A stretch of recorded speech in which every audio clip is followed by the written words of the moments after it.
Okay, for problem number 1 and 2, I'm not going to do those problems because you only have 2 practice problems. So I'm just going to create another one. These are actually really easy just to create random problems. If you want to do more of them just for practice, you can do them.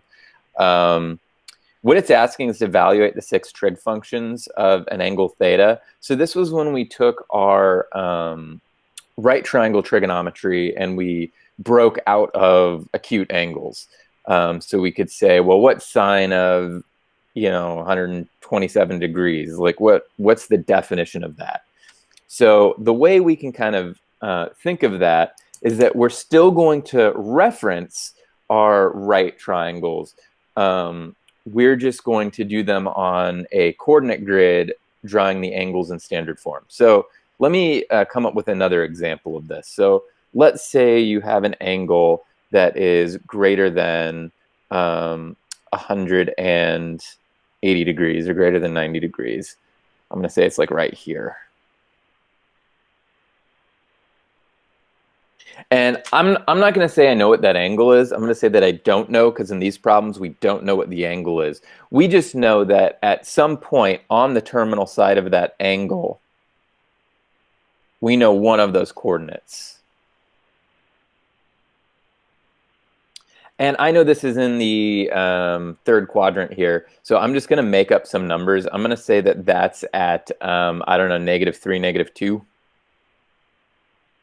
So just to reiterate what I said, if we start with a right triangle, we know that if given an angle in a right triangle, we have an opposite side, an adjacent side, and a hypotenuse. We know what the trig function values are. We know that like sine of theta is opposite over hypotenuse, cosine of theta is adjacent over hypotenuse, and tangent of theta is opposite over adjacent. So what we're trying to do is say, well, what if we have an angle theta that is larger than an acute angle? How do we deal with that? How do we address that? And so the way that we do that is we just look at the triangle that that angle makes with respect to the x-axis. So if I'm looking at the x-axis and I look at the triangle that's made here, I can draw it just like right in here. In which case, this angle is like the one in here. This is going to be the opposite. This is the adjacent, and that is the hypotenuse. Keeping in mind that because we're in the third quadrant here, the adjacent side is negative and the opposite side is also negative. So if I drew that a little bit larger, we'd see that I have a right triangle.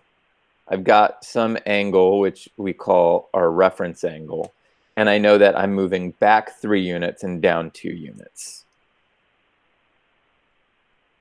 So all I need to do now with this triangle is figure out what the third side is, what the hypotenuse is, and I can do that using the Pythagorean Theorem, where I have -3 squared plus -2 squared is the hypotenuse squared. So I've got like my a squared plus b squared is the hypotenuse squared.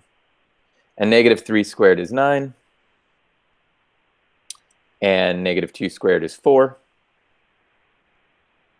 And so that's h squared. So h squared is 13.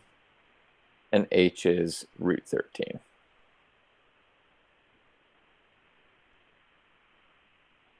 And then all I have to do to find the 6 trig functions is the same thing, right, as I did over here. It's just sine of theta is going to be opposite over the hypotenuse. Cosine of theta is the adjacent over the hypotenuse. And tangent of theta is the opposite over the adjacent. And a negative divided by a negative is a positive, so I can just write that as 2/3. We can also write the reciprocals, secant of theta. I'm sorry, I messed that up. Secant of theta, cosecant of theta, and cotangent of theta.